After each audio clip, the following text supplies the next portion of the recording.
সবাইকে জানাই শুভ সকাল। আর আজকের সকালটা সত্যি শুভ হয়ে গেল।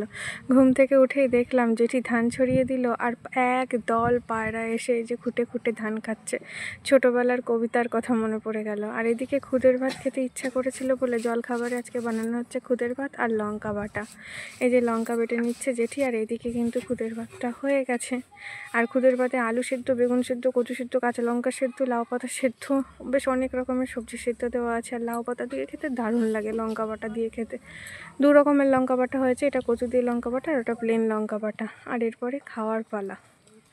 আলু সেদ্ধ, লাউ পাতা সেদ্ধ, এরকম সেদ্ধ দিয়ে খুদের ভাত খেতে কে কে ভালোবাসো? আমি তো যতই খাই আমার মন ভরে না। মানে খুদের ভাত খেলে প্রচুর জল তেষ্টা পায়, তবুও মনে হয় যেন পেট ভর্তি করে খুদের ভাত খাই, তবুও মন ভরে না। এই যে লঙ্কা বাটা দিয়ে, লাউ পাতা সেদ্ধ দিয়ে, সেদ্ধ লঙ্কাটা ডলে এই যে খুদের ভাত খাওয়ার মজাই আলাদা। আমার মতো কে কে এরকম খুদের ভাত খেতে ভালোবাসো জানিও। আবার দেখা হবে পরের ভিডিওতে।